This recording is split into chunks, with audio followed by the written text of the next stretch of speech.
Hello, hello. Okay, this is a different video. We have a balance patch for Slay the Spire 2. I do want to go through these. I will say as a disclosure, I've only had so many runs so far. I haven't played with every card being changed. And I'll let you guys know, the extent of where I'm feeling on certain cards. I don't want to like overplay my confidence in certain things, but I do want to go through these.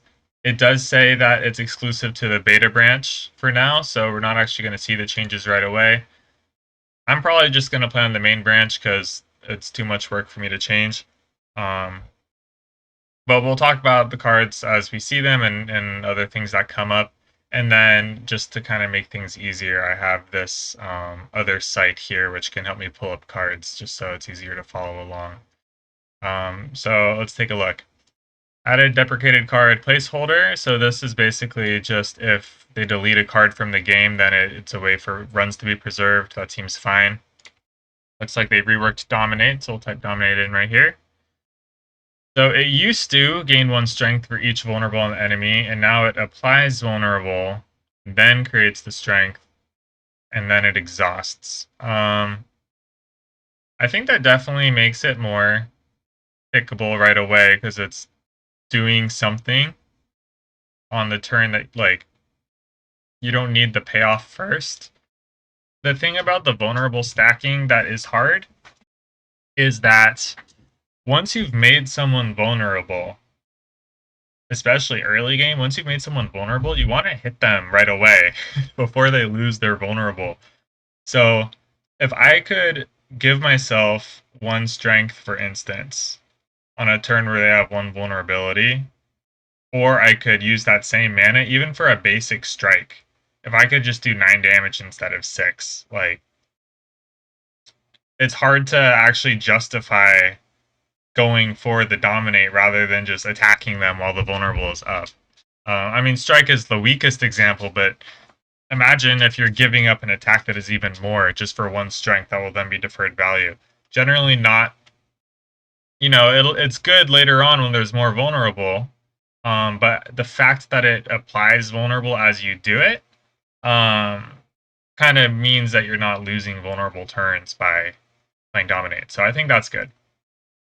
Reworked expect to fight. To be honest, I thought expect to fight was broken, so that's probably a good idea.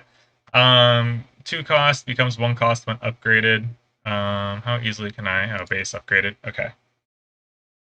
You gain energy, and you cannot gain additional energy this turn. Yeah, this card seemed nutso, to be honest. If you are drawing a ton of cards, this thing is giving you a ton of mana. I had this on my very first run. It seemed incredible.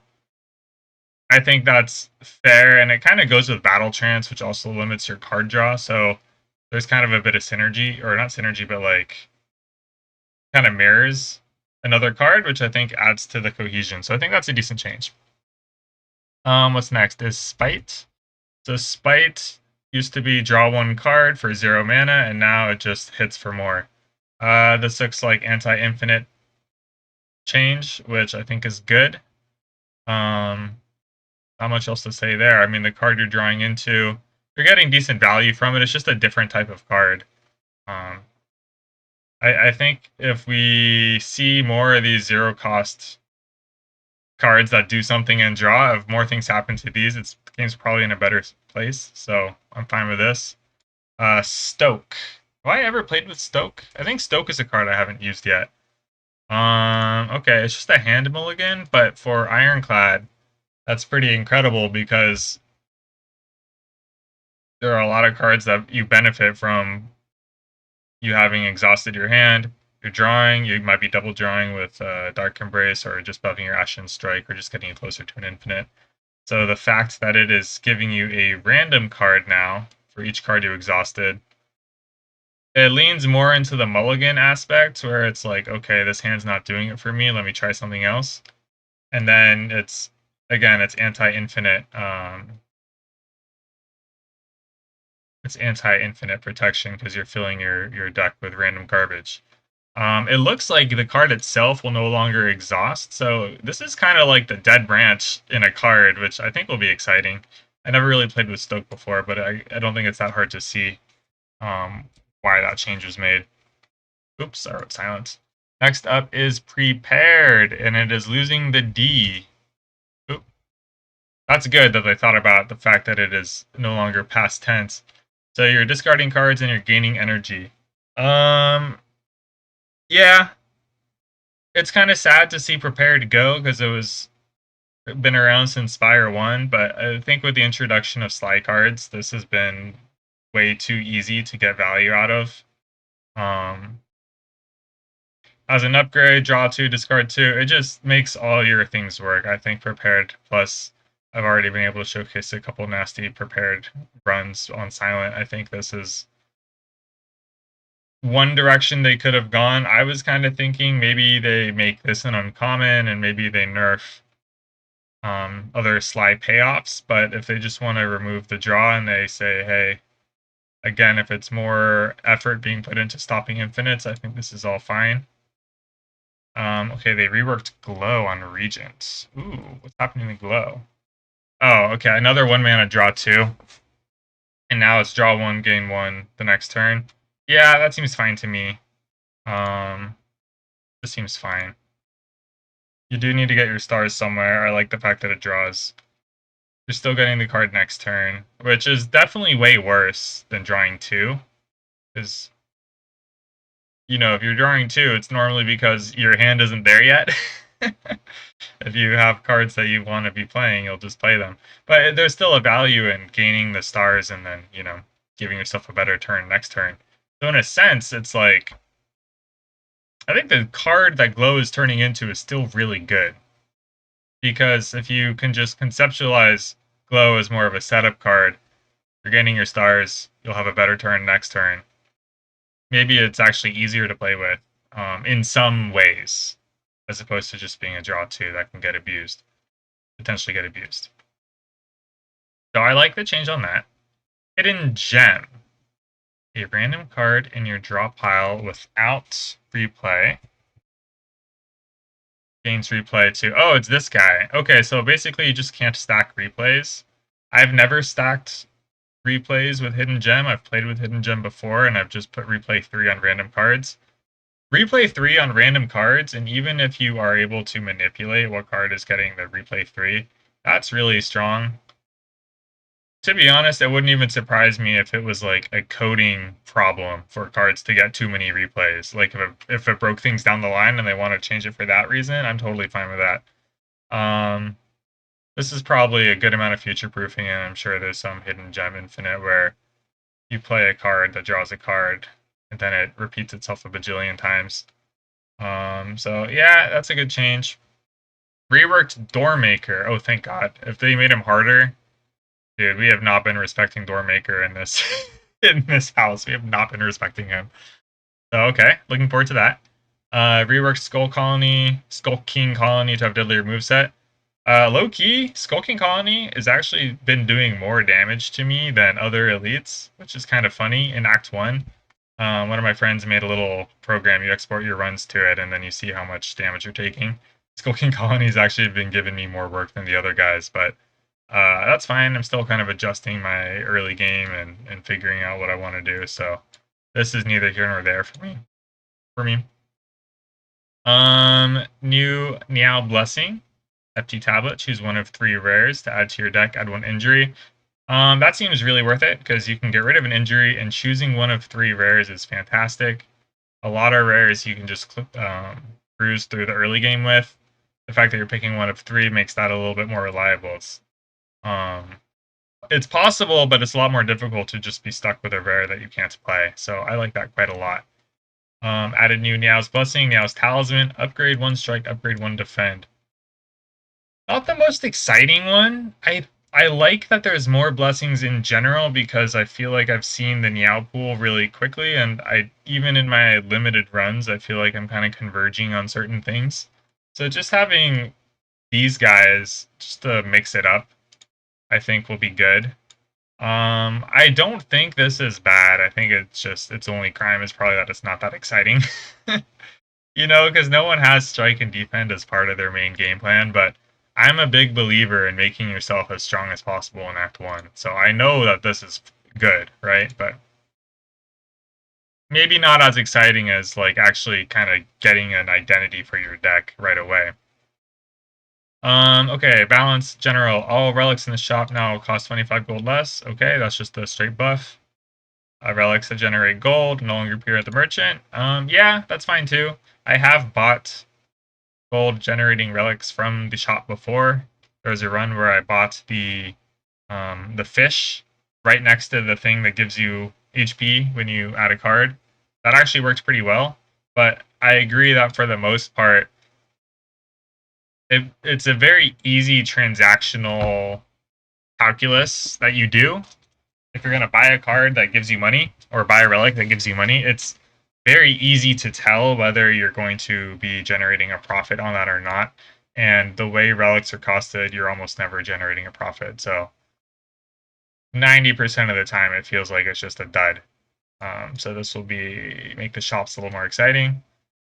Gloom Ascension now also affects question mark rooms. Okay, I'm not sure if I know what the Gloom Ascension is offhand. I probably unlocked it in the co-op, but I don't think I've made it yet to the single player, so we'll just deal with whatever it is when we get there. I'm not going to worry too much about it. Our values can no longer stack above 999 million. Da da da da da. I'm not that type of player. It's not going to affect me. I'm sorry for all the people who like to make those types of screenshots and share them with their friends. Now you can all share the same 999 million screenshot. Yeah, you can no longer acquire epochs. Don't care about that. Daily or custom runs. Honestly, I don't really care about that. Oh, okay. Ironclad buffed the break card. This cost decrease looks super nice. I have not played with break yet. And I haven't formed an opinion on it because I haven't really tried to play with mass vulnerable synergy. I mean, this looked like a significant upgrade over Bash, and it's kind of cool that you're removing Bash from your deck and replacing it with a Super Bash. So now that it's even a 1 cost, that seems really nutty. It seems like a strong card. I guess people were not messing with it in the early access for it to get as much as it did, because this looks pretty significant. The 10 damage upgrade. It's 10 damage on the upgrade, so it's still 20 base, but still, it's pretty incredible. Buffed Cinder. Let's take a look at Cinder. It's a more attractive upgrade. It's going to go +6, and its base damage is a little bit higher. Exhaust the top card. Yeah, this looks fine. Not the most exciting common in the world. 2 costs are kind of hard to play, but 18 for 2 and then 24 for 2 on an upgrade sounds pretty good. Exhausting the top card of your draw pile. It can be devastating if you hit the wrong card, but at the same time, like, on those types of fights, you really need the Cinder? Like, if you're going for a cohesive strategy, you can simply not play the Cinder. Play the rest of your hand, and then don't troll your deck. But in the early game, you're probably hitting a striker to defend. You're not hitting anything that's like super pivotal to win the fight. If you care about 22 damage up front, you're probably able to win with your regular cards, and then the only thing that changes is how much damage you take. Buffed Fight Me. Have I played with Fight Me yet? Deal 6 damage twice, or 5 damage twice. Gain 2, the enemy gains 1. Oh, okay, I have seen this. Self gain is going to go up. Yeah, it seems good. I mean, it's strength scaling for 2, and it does damage. Enemy gaining 1 strength is kind of scary, but I think you can probably deal with it. I haven't played with it yet, and maybe no one was picking it because it just never seemed that attractive. Make it a little more attractive. Maybe I'm more likely to play with it. Maybe it was good the whole time, and the problem was no one played it. I don't know, but I mean, straight buff. Not much else to say. Forgotten Ritual. I have played with this card, and it's pretty incredible when it works. And now it exhausts. That's probably fine. Gives you a strong, powerful turn, but it's anti-infinite protection, I think. These mana dumps can be quite or mana batteries, I guess. These can be really strong and lead to really broken stuff, so I don't mind these being harder to back up on. Buffed Hemo damage. So I don't think I've played with Hemokinesis in this game, but I did notice that it had gotten nerfed from Slay the Spire 1, and now it looks like it's getting reverted. It was a strong card in Spire 1. I'm sure I'll pick it at some point. I probably would have picked it at this as it is. 1 damage is 1 damage, we'll take it. Tremble, tremble, tremble. Okay, I'm happy to see this. I took Tremble one time. I thought it sucked. It felt really like Bash is already in your deck. You know what I mean? Like, I know it costs less. I know it's a skill, all that stuff, but the fact that Bash is already in your deck means that you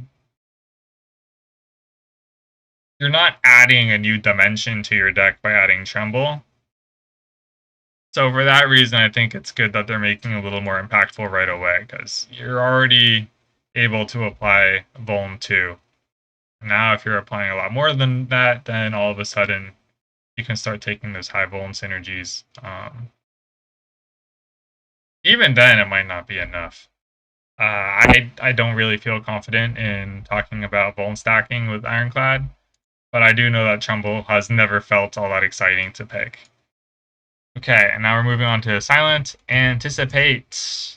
Yeah. I haven't personally had a run where this popped off, but it's not hard to see how it could do a lot. To be honest, I don't know if I would upgrade 2 to 3. I mean, it's percentage-wise, it's a lot, but I don't know. I feel like if you have the amount of card draw and energy base to support Anticipate, then you're probably okay upgrading those cards over this. I don't know. I played Silent kind of the same way almost every time I played her, which is like draw plus Sly plus draw plus Sly. So Anticipate fits nicely in there, but even then I wasn't playing it that much.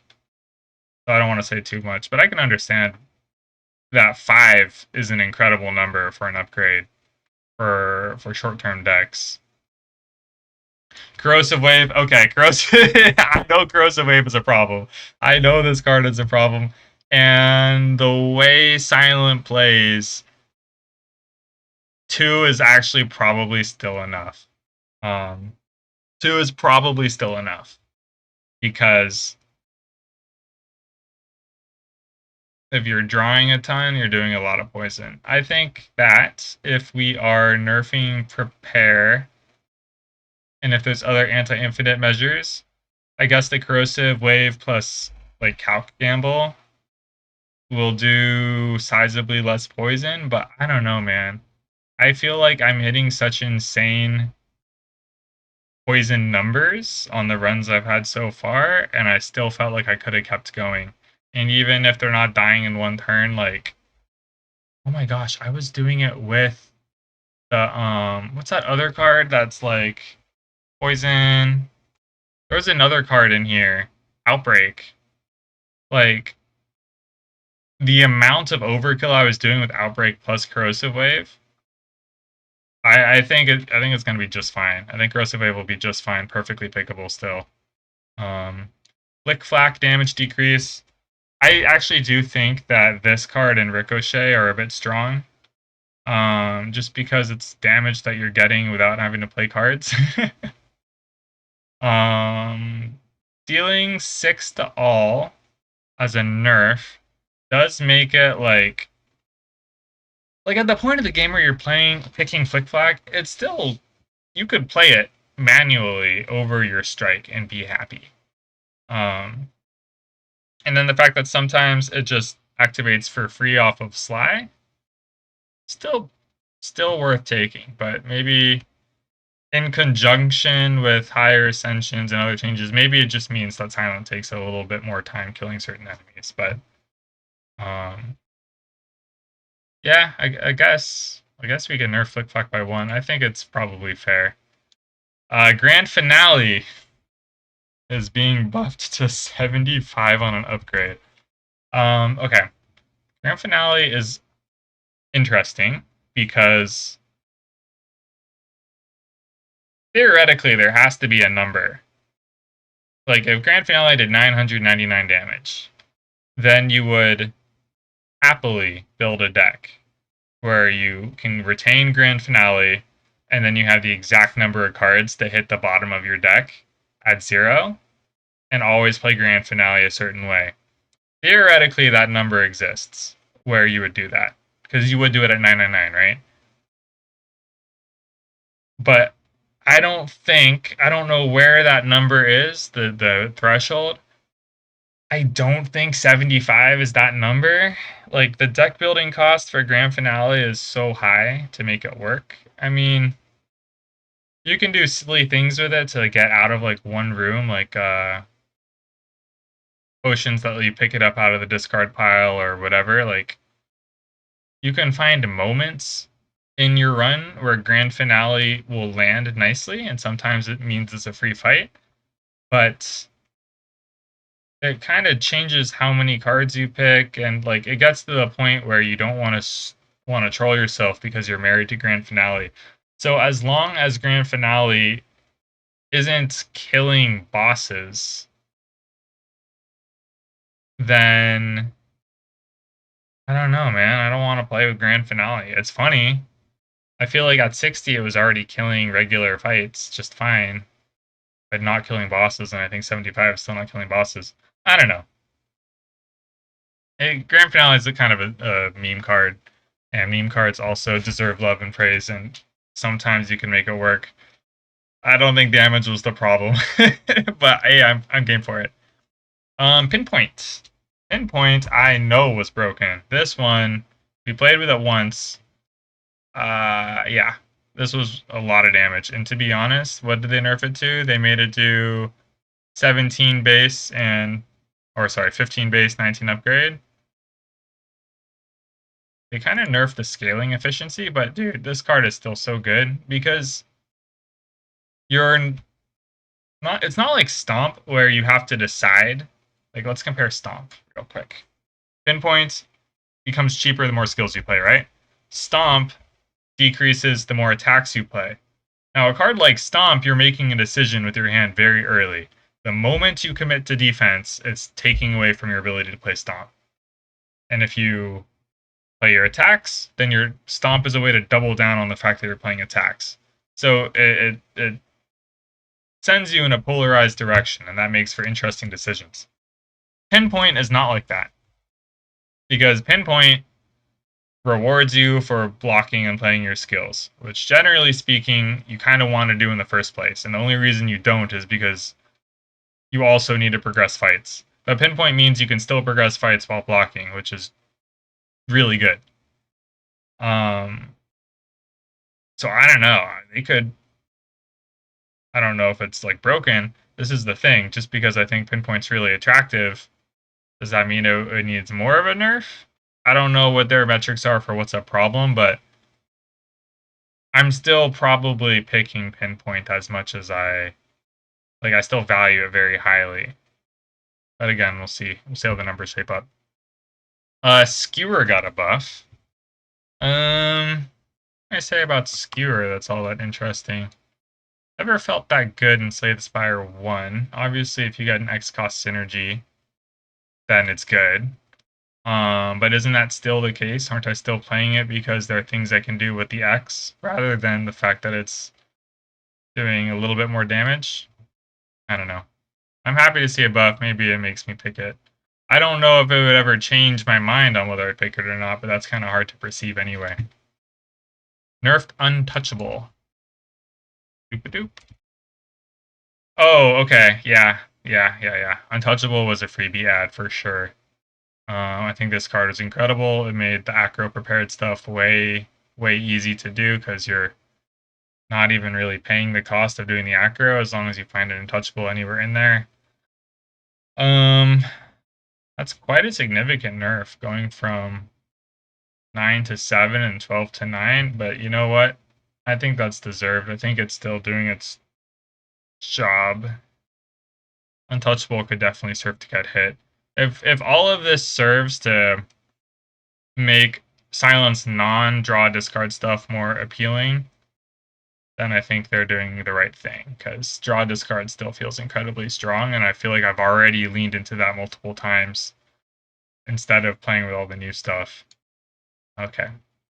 Regent time. Alignment. Is alignment the one that converts stars to energy? Yes, it is. Yeah. Star cost is going higher. That's probably good. That means if you want this to work, you need more than an unupgraded Venerate in your deck. There's probably some infinite nonsense with this as well. I'm always nervous about like energy conversion. Like, for instance, if you had Venerate minus plus alignment, you're basically going positive, but it's 2 cards to do that. But maybe if you had Glow beforehand, that was the problem. Is like Glow plus alignment is now 2 cards. Well, you're playing 2 cards, you're getting 2 cards, and then you're up in energy. I don't know. I'm fine with these types of changes. These cards are very easy to break. I personally haven't broken a run with alignment yet, but I'm sure it can be done, and I'm sure it has been done. Okay, Begone. Begone. Played with Begone once. I was not impressed with it. Can I show Minion Strike? Okay, we'll move to Minion Strike in a second, but it was 4 damage, and then it makes a card into Minion Dive Bomb, and now it's going to be Minion Strike, but it's not going to do the 4 damage, and it's going to be a skill. So, the Minion cards were... Minion Strike is like an incredible card, right? It's deal 7, draw 1, 0 cost. Fantastic card. Minion Dive is interesting because it's like 1 mana for 13 is fine, but you have to pay a mana to make the card in the first place. So it's 2 mana for 17, which is way worse. It's significantly worse. I mean, there are times where that's exactly what you want to do, but Minion Strike, I think, is a lot more beneficial because basically Begone becomes a cantrip.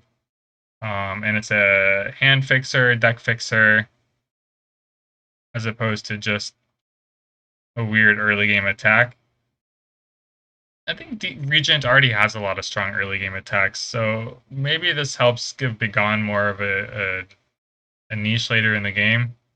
The one time I picked Begone, I didn't really like it, to be honest. I found better cards to work with this. Okay, Bundle of Joy. Yes! Ooh, Bundle of Joy. This card felt really weak on our random BS Go run.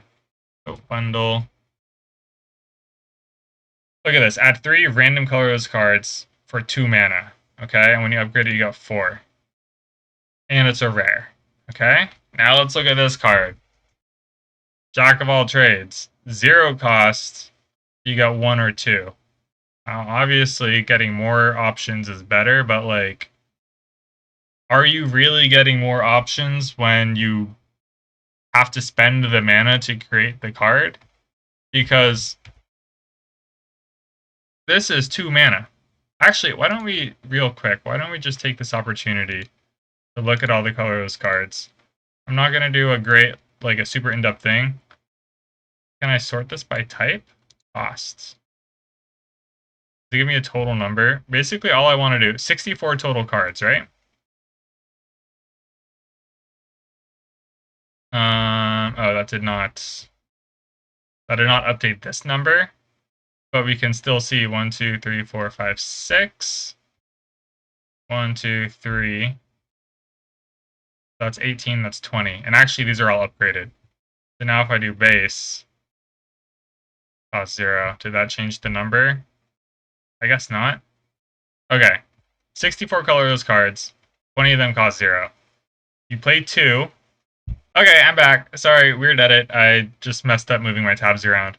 But what I was trying to say with Bundle of Joy is that as a 2 cost, it's really hard to actually play the cards that it creates and get value of the fact that it's creating a bunch of them, because out of a 64 card pool for colorless, only like 20 something of them are 0 cost.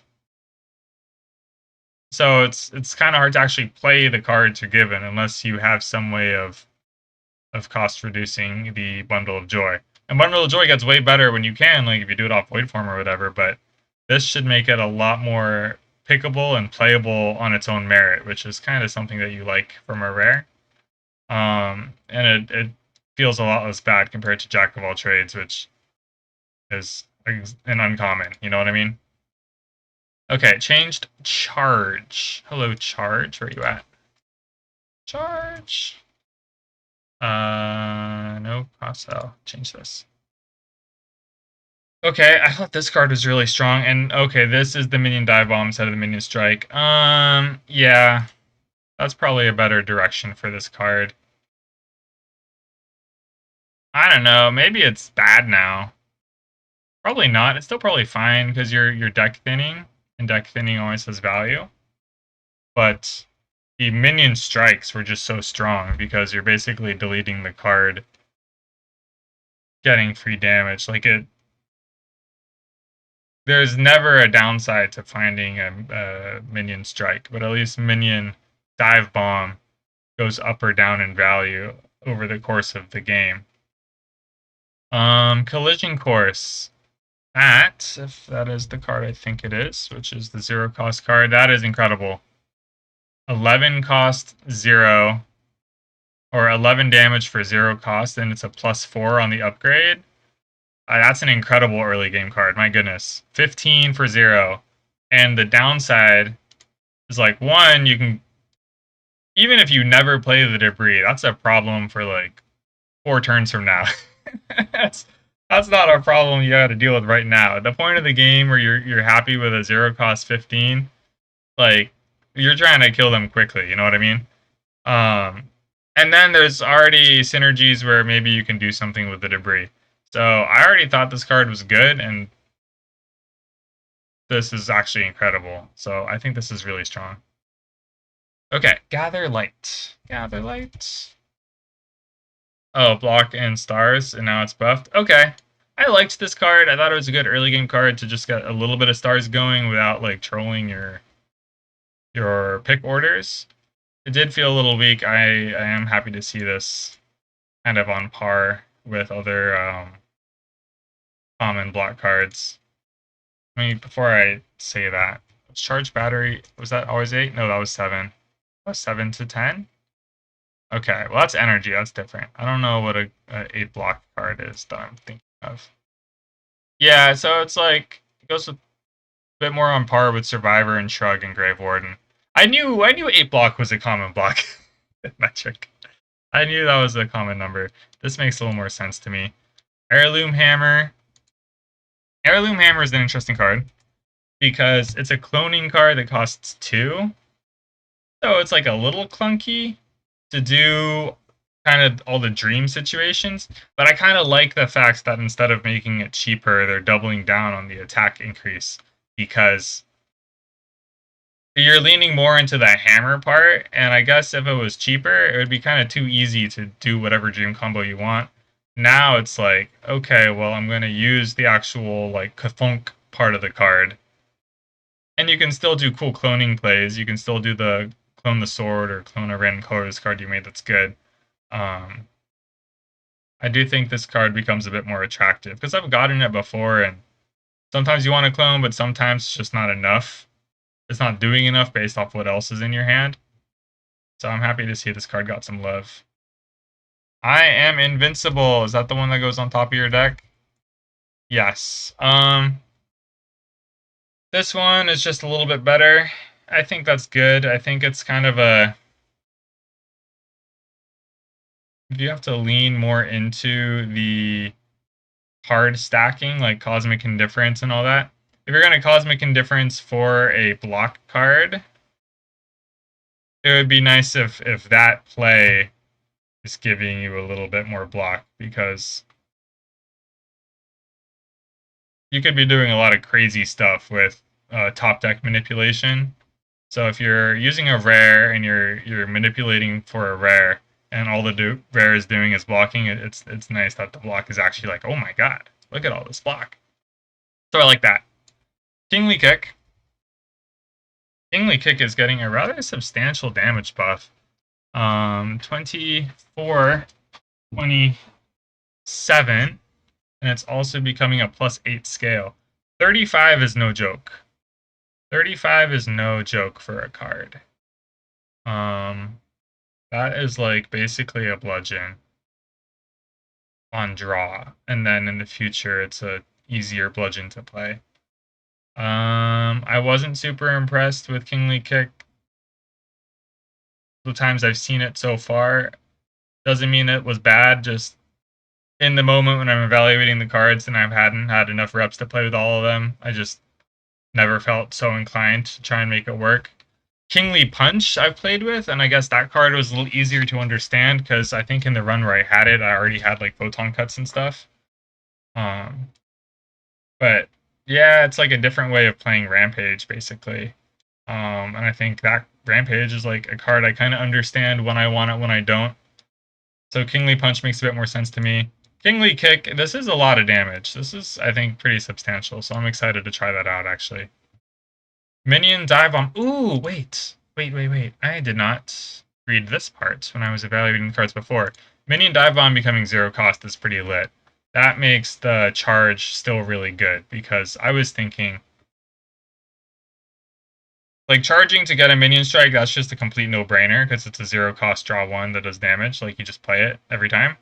Minion Dive Bomb, I was a little worried that you didn't actually achieve your objective, because you still have to play the card. But now, Minion Dive Bomb, the only cost is the fact that you still have to draw into the card.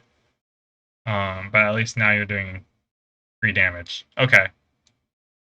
I'm a lot higher on charge now than I was just a moment ago. This being a 0 cost is quite nice.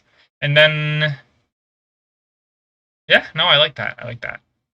Nerfed Minion Strike. So this is basically making the only card that does Minion Strike now was the, is there anything else? It was just Charge, but now it's just going to be Begone. So Begone is a strike and a draw 1, but it's bonking a card out of your hand. I think it still has a niche. It's maybe a little narrow of a card.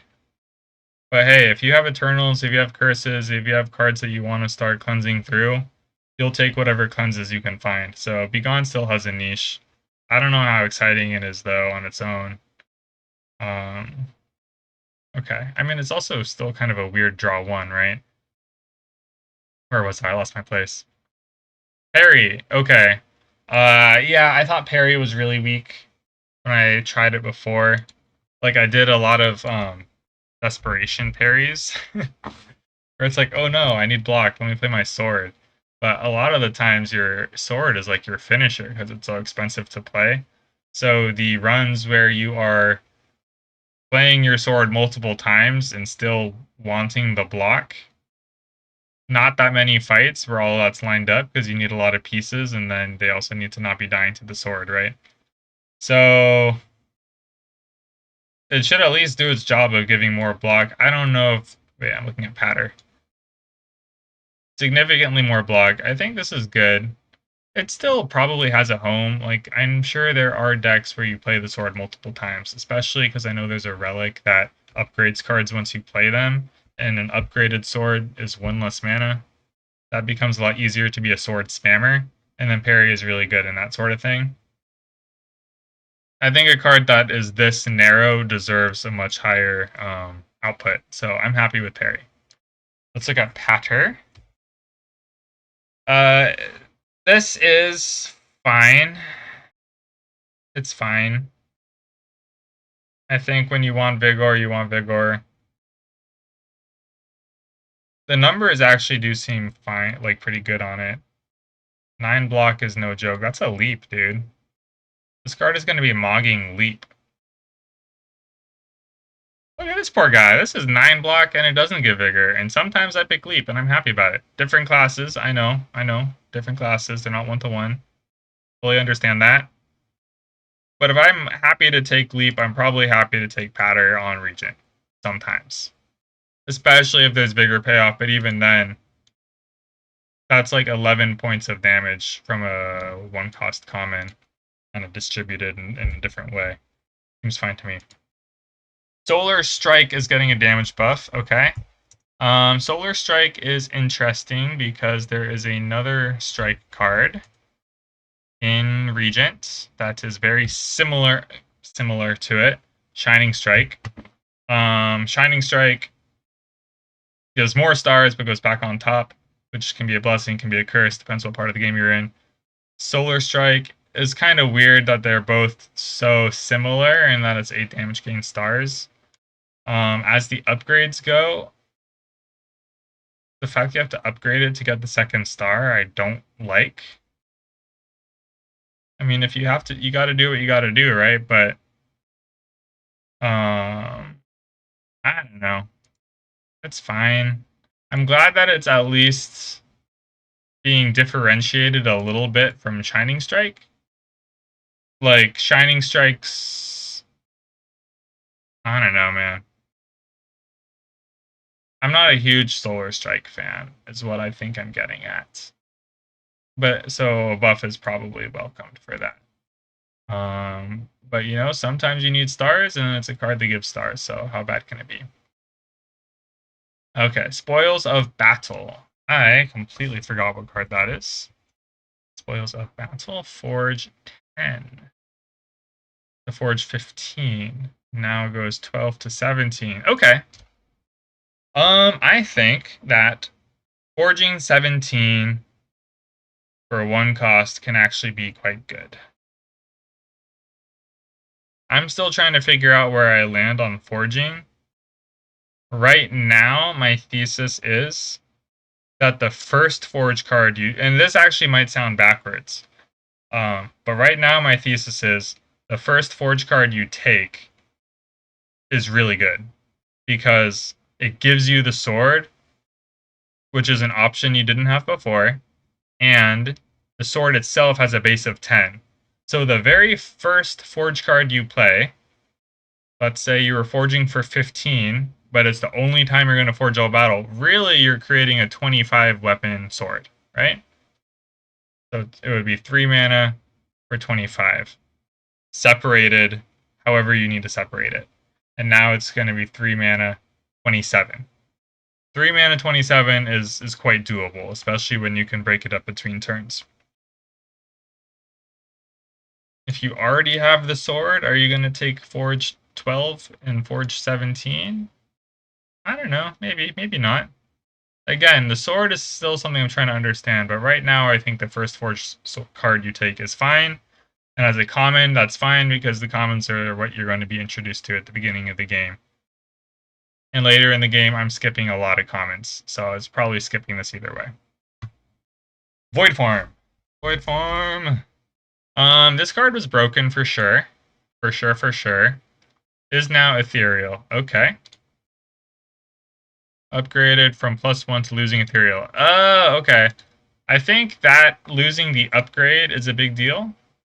I think the ethereal is less of a big deal. I say that because I'm already kind of used to Echo Form, and I'm already used to the play pattern that Echo Form required of me, which is it's ethereal and it's 3 cost, then it's like not going to apologize for the fact that it demands you to play it the moment you find it because it's so strong.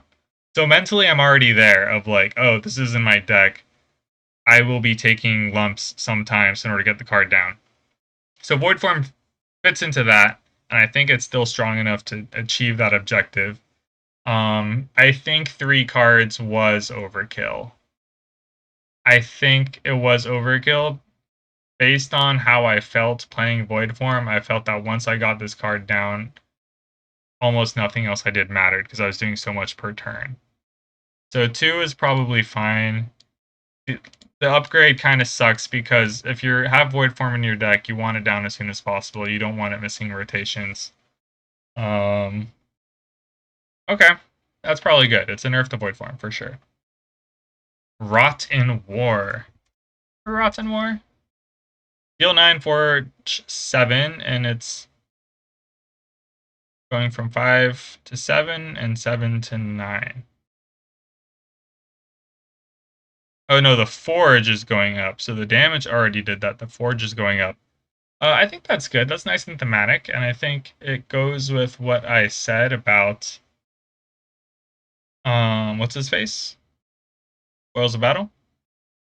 I'm probably happy to have one forge card in my deck to make use of the base power of the sword. After that, I'm kind of losing value. The Rotten War is doing its job. Still doesn't strike me as an incredible card, but hey. Maybe you have a sword payoff relic or something and you need to get your sword. You'll take what you can get. Banshee's Cry. We're on to Necrobinder now. Banshee's Cry is gaining 3 energy. I have not played with Banshee's Cry. -2 energy for each ethereal card played. That's a lot.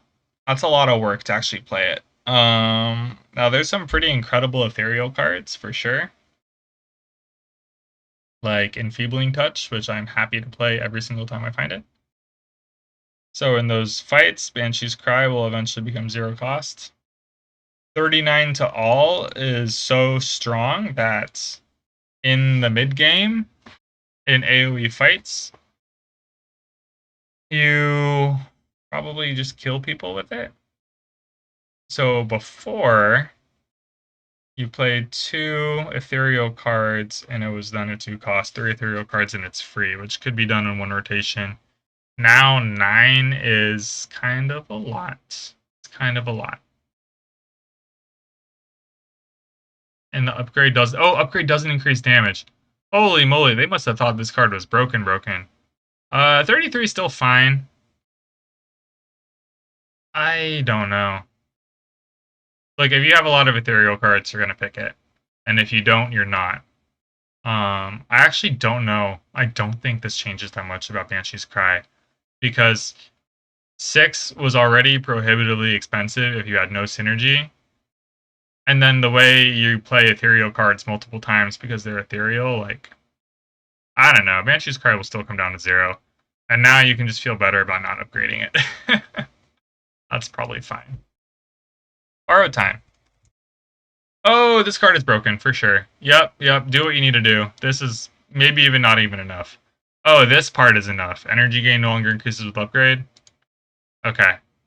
That card has become way worse. 1 energy, 0 cost. Still maybe enough to do broken infinite stuff, but you're not like going completely nutso with just a Borrowed Time and some souls in your deck.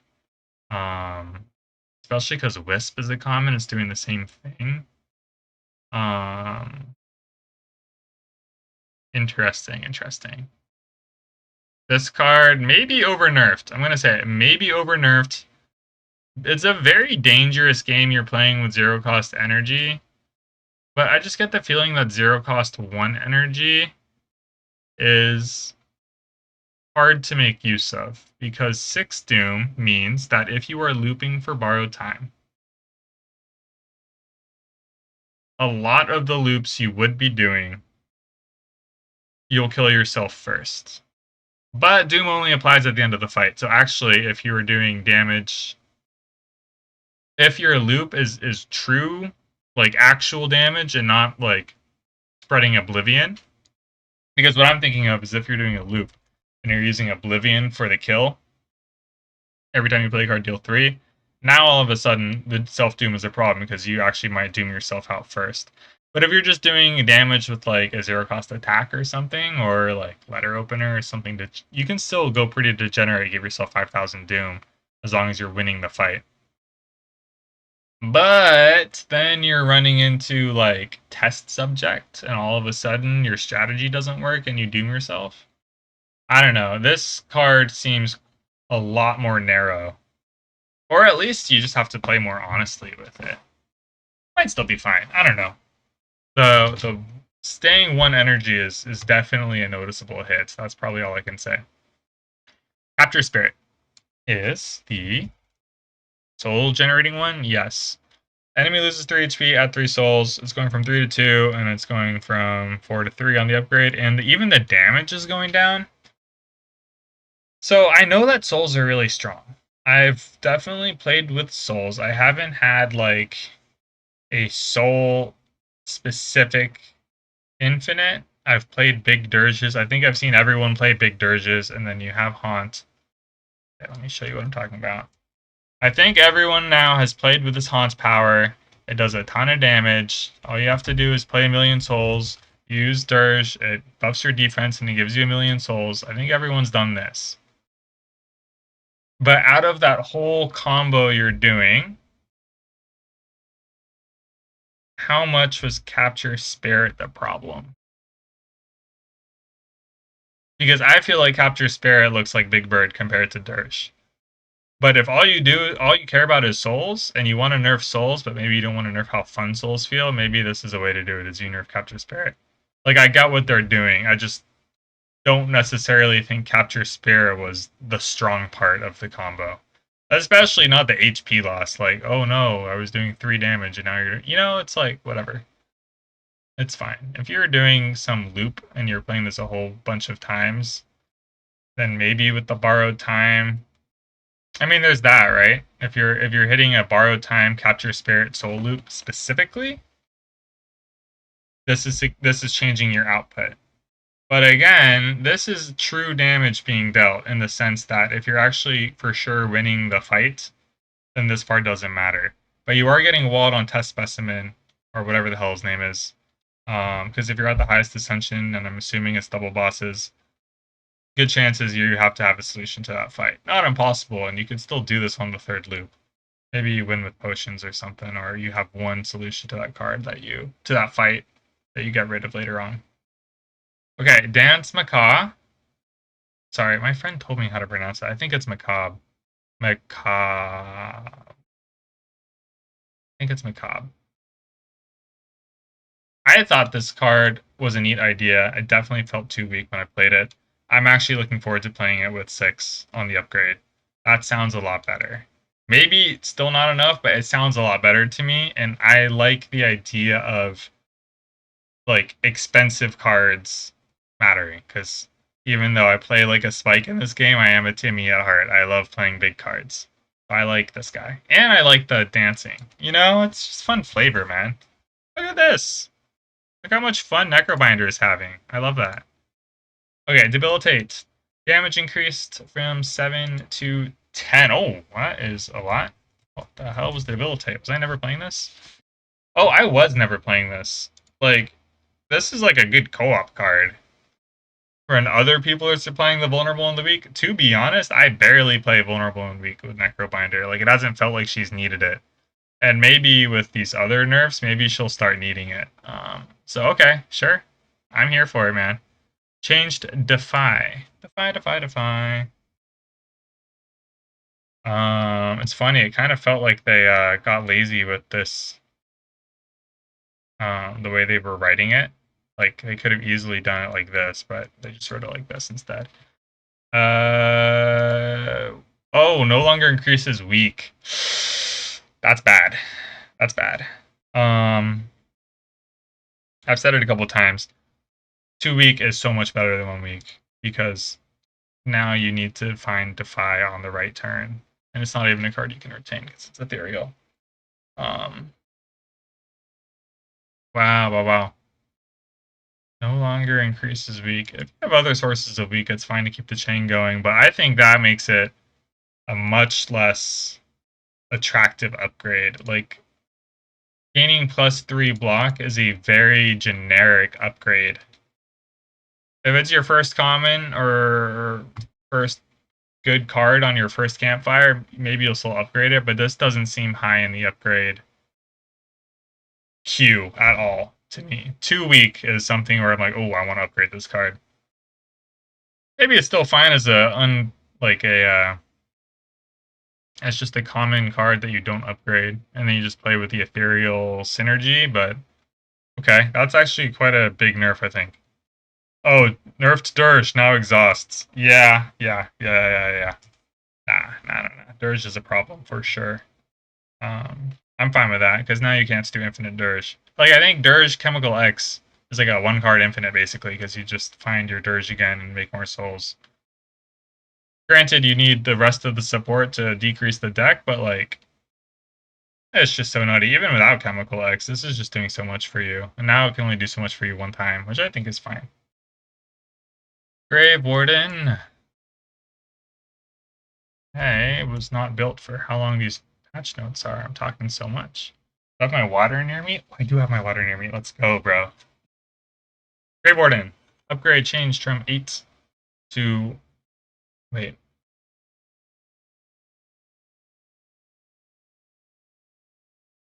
So this is a nerf, right? Unupgraded is exactly the same. Upgraded is +1 block, but the soul is worse. I mean, same thing I was saying as before. It's a very basic upgrade. But I will say that if you are playing Souls and you're playing Grave Warden all the time, then I don't know. It's kind of the same logic as Defy, but I feel like you're more excited to get the soul in your deck no matter what than you are getting the one turn of weak no matter what, because weak is exactly as useful as the amount of block it's giving you, right? So I don't know.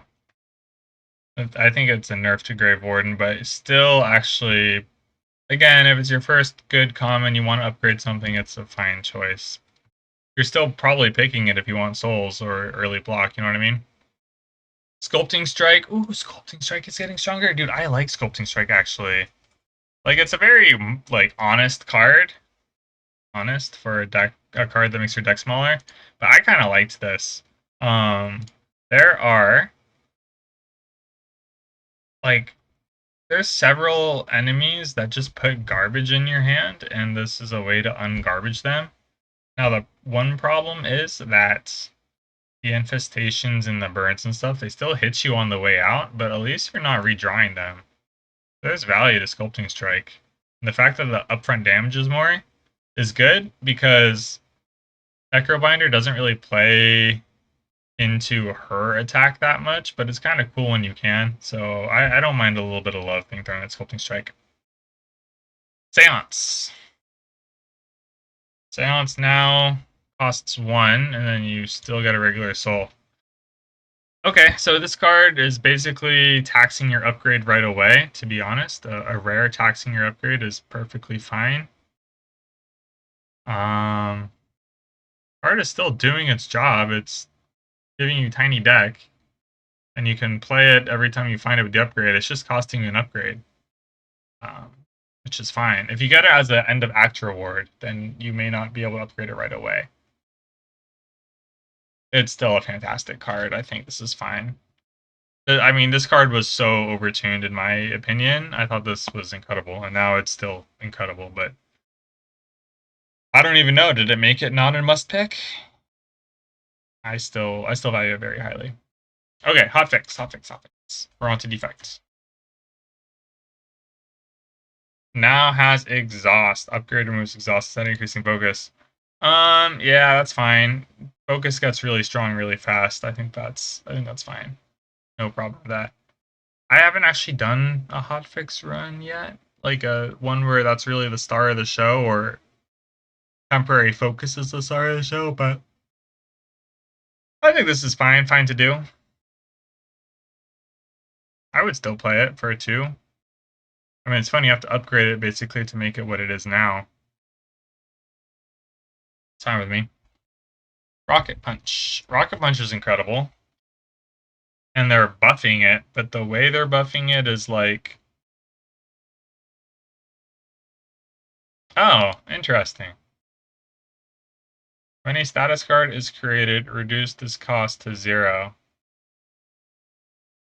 Okay, that seems like... To be honest, I didn't think Rocket Punch needed a buff. I thought this card was really strong, and they're telling me... What they're telling me with this is that they thought it was too inconsistent to put a status in your deck while playing Rocket Punch, but they're saying that while we have Boost Away. saying that while we have this? You're saying that while we have turbo? You're saying that while we have overclock? And you're saying that while we have the other one, the block one. Gain block. Effect. What was the other one? Gain. There's one more in here. Fight through. I don't know, man. That seemed like a lot to me. I've played with Rocket Punch a couple times now, and I've found it to be incredible every time. I'll take the buff. I don't think it needed it personally. Seeker Strike, damage increased. Bro, we needed a buff to Seeker Strike? I mean, look, I'm not mad about the damage. Like, all these cards are going to be fun to do and all that, but choose one of 3 draw and add it to your hand. Is that not just good? I don't know. I thought this is something worthwhile doing. But I'll take the extra damage. Makes it a really good colorless card in the early game. And it has value later on to make sure you got that 1 key power. Change discovery. Okay. This makes sense. Basically, all they're doing is that they're buffing the... It's easier for Regent to make use of the card because you don't have to play it. That makes sense to me. To be honest, a lot of those really expensive star cards are really incredible. So cheating out those cards, actually, this can be a really legitimate way to make use of Regent because I'm quite a fan of not having to play the star minigame to get the star cards working. I think that's really effective. What else do we got? Eternal Armor. Is that the plating? Ooh, they're buffing the plating? I think that's good. We did... Oh, no, this is a colorless card. Yes. Okay, sorry, I was mixing it up with the Regent card since I was just talking about him. This is fine. I haven't played with it. It's pretty expensive. Again, if I'm paying a lot for a rare, I like it to do more, so it probably is a nice feel-good change. Hidden Gem can no longer be generated in combat. Oh, interesting. Interesting. They don't want Hidden Gem to be a card that you can randomly generate. I believe that makes sense because if you are ever in a situation where you gain health from playing a card or relic, you're not gonna scum for Hidden Gem. I don't even know off rip what cards heal you, if there is one right now, but that is kind of where my brain goes, is they don't want you ever in a situation. Oh, it doesn't even have to be healing. It could just be a card that like gives you an out of game effect, like out of fight effect, like what's that card, Scythe? I think they want to avoid a situation where you scum for your Scythe in an infinite fight. Because you could totally just camp out some like worm, get replay 9 million on your Scythe. But at the same time, it's not even 9 million because they already nerfed the replay to not stack. But still, it stops a degenerate play pattern, which I know is important to do, so I'm fine with that. Would I camp every turn for a random card to generate replay? Probably not. That's a bit much for me, but I mean, again, if optimal is optimal, you don't want the thing that's optimal to be that unfun to do. Okay, yeah, I think this card, I think it's okay to exhaust. You gotta be really careful with these mana batteries that are forever. I'm totally fine with 3 energy exhaust. Thank you for that. Potions and relics. Okay, we can go to the potions tab here. Amethyst. Wait, we're on relics right now? It said potions and relics. Are any of these actually potions? Stonecracker? Is that a potion? Yo, what the heck? They said potions and relics. And then they only listed relics. You son of a bitch. Why did you do that? Relics. Amethyst gives more gold. That's fine. I mean, you're just gaining it when you gain it, right? This is less of like, just makes it better. I don't know. These are kind of less interesting because you're not picking them. unless it's in a shop, and this is literally not in a shop anymore. So what do you say about this? It's better when you get it, and you'll get it sometimes. Book of Five Rings is healing more. It's funny that they're not making it easier, they're just increasing the payoff. I think in general, it's a nice way to balance things. If you want to buff something, just double down on the niche that it can perform in. It's a nice way to do things. Bowler hat, 25%. Again, literally can't get in the shop, so if you get it, you're just happier than you were before. Permafrost, okay. I've heard different opinions on permafrost. I am of the opinion that permafrost was already pretty good. It doesn't read very impressive. 6 block 1 time, especially when there's other that do more. But the turn you play a power is literally like the most important turn. And it's hard to get block otherwise. So I'm happy that it gains more block. It makes it more exciting when it triggers. But I guess all I'd say is don't sleep on the fact that this literally helps you out on turns where you most need to be helped out. So the fact that it's targeted like that is fine. Planisphere is the healing one. Yeah, I think that's fine. Heal a little bit more. Fine with me either way.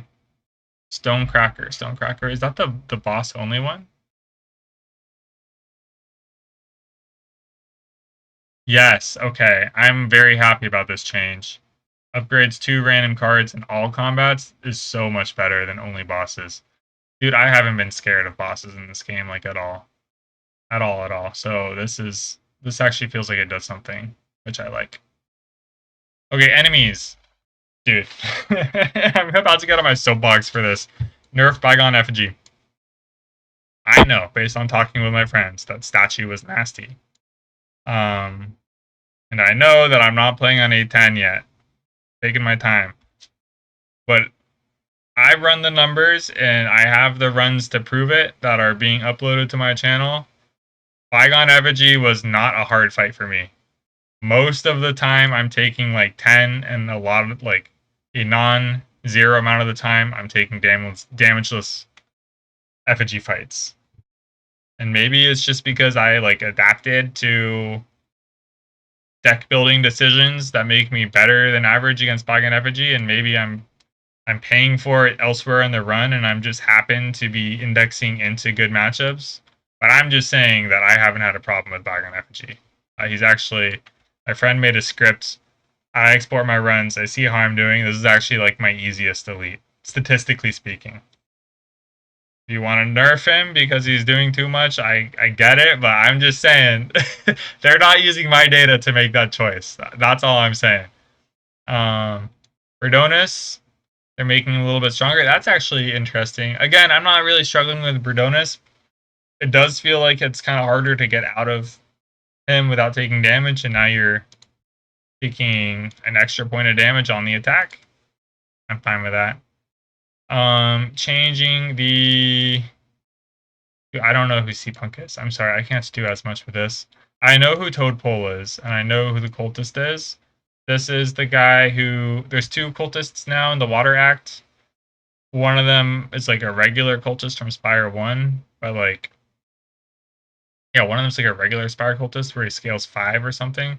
The other guy starts higher but scales lower, so there's like a certain turn threshold where one does more than the other. So you have to like think about that when you're choosing who to fight.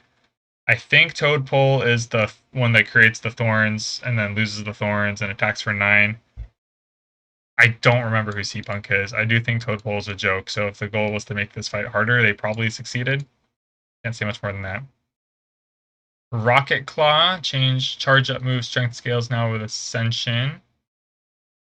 Okay. Is this from the crab? Is this the crab fight? Health is a little bit higher. That's fine. Rage, power, strength. Okay. Yeah, I think this is the crab fight. Sure, they buffed the crab. I'm fine with that. And they made the Act 2 Centipede, Decimillipede fight easier. Okay. Yeah. This is definitely a fight where you get hit a lot and you need your AoEs to succeed. I will say that this HP drop is very significant because, like, what are we doing? It looks like you're dropping 2 here, 2 here, 4 here, 4 here, right? The range is going down by 2 to 4. But it's 3 enemies. So that decrease is applying on each trigger. If the enemy dies and respawns, which is a mechanic of them, if you don't kill them all together, it's respawning with less because it's half HP. So there's some compounding effects to this nerf. And also, your AoE cards are all like upfront damage. So anything that puts you over, like your AoE cards are kind of doing a lot more as well. So I would say that this elite, is very sensitive to HP decrease. So I wouldn't be surprised if this actually made him significantly easier. Nerf Fabricator. Oh, is that the thing that spawns 6 bots? Dude, to be honest, I just don't like this fight because if I am trying to, like, use the fleece coat, he kind of trolls the fleece coat. This fight's kind of annoying. I don't think it's ever been a problem, but hey, I'm fine with this. Changed the Tunneler. The Bullbug is now replaced by a Chomper that gives dazed on turn 1. Is Tunneler the one, the big queen that has the 2 little babies? I'm not sure who Chomper is. If Chomper is just another bug, I can't really speak to this. I'm sorry. Living Fog Encounter, Gas Bomb. Okay, I thought the fog was kind of nasty. I'm totally fine with this, to be honest. Because this guy, like, makes your skills harder to play, bro. This guy was real. So I'm fine with that. Lost and Forgotten. I think this is a very flavorful encounter, and it's one of those things where enemies that steal your stats, they kind of make you feel a certain way, even if they're not actually that hard. So it kind of scares me a little that now they're getting buffed, but at the end of the day, like, I never really struggled with them, so that's fine. Changed Nibbit. He got stronger on higher ascensions. That's fine with me. I haven't gotten to those ascensions yet in solo, so it literally means nothing. Phantasmal Gardeners. Exact same thing I said before about the Decimillipede, except now these guys don't respawn. But they put up that stupid armor every turn you hit them. So if this gets you 1 turn faster, that actually does, you will notice that. T-Punk, I don't know who that is. I'm sorry, we're skipping that. Ugh. Terror Eel is getting weaker. Okay, now this is the nerf I can get behind. Terror Eel was hurting me way more than the statue was. I'll tell you that right now. Did he need a nerf? I don't even know. But I'm just saying that this, my data contributes to Terror Eel being painful. Test subject. Phase 2 no longer has the pounce move. Instead, we'll do multi-claw every turn. Okay, there's something to be said about the consistency of multi-claw that will make certain attack decreases a lot more valuable. In my opinion, attack decreases were already really valuable, so you were probably picking them the same amount, and now you got bonus rewarded, and other fights, he's probably a little more scary if you don't have that. So don't skimp out on your attack decreases, everyone. Ooh, Ancients, buff to Neos Fury. Dude, you know I love Neos Fury. Upgrading it was already good because it was plus 4 damage. Now you're getting 3 cards back, which means when you're trying to be big brain and calculate probabilities, you're like getting rewarded for it more. Thank you for that.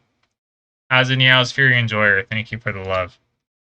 Nerf the Poultice. I think this was the remove 2, right? Or transform 2. This seems fine. This did seem really strong. I wasn't picking it that much, but I did know it looked strong. Shears, I think, is the one we actually removed. This seems fine. Try Boomerang. Oh my gosh. Is this no longer reduces cost of the doubles damage? Yes. This was just silly. I'm sorry. I'm sorry. This was silly. I saw it instantly. I was like, oh, cool. Pommel Strike Infinites. Kind of to the point where I'm surprised that they even let it through in the first place. I think this type of effect is very obviously very broken. And we've seen a lot of other anti-infinite stuff in this patch, and I'm just wondering, like, they know that that stuff was broken when they made it, right? Because these are the same guys that made the first game. Like, if you have any number of Slay the Spire fundies, you know that it's broken. So it's kind of, when I saw all these in the second game, I thought it was like intentional, and now they're like pulling it back. So I don't know. I don't know what to say about all that, but I'm happy because I think the game would stale out a lot faster if you just went infinite too easily. Reserve Fog Relic. Yeah, same thing. Anti-infinite. You don't want tiny decks. This seems like a pretty reasonable trade-off. Like the Folly is ethereal. Again, plenty of classes can just ignore the curse by exhausting it or transforming it or whatever. So this kind of makes it more broadly applicable, which I think is fine. Trudge On is an option now. No. Trudge On option is now lose 8, gain some money. I don't remember the values, so I'm just gonna have to take their word for it that these are fine. Change endless conveyor can no longer. I haven't gotten endless conveyor, so this does nothing for me. Grave of the Forgotten can no longer spawn unless every player has a card with exhaust on their deck. Okay, that's a co-op thing. That's fine.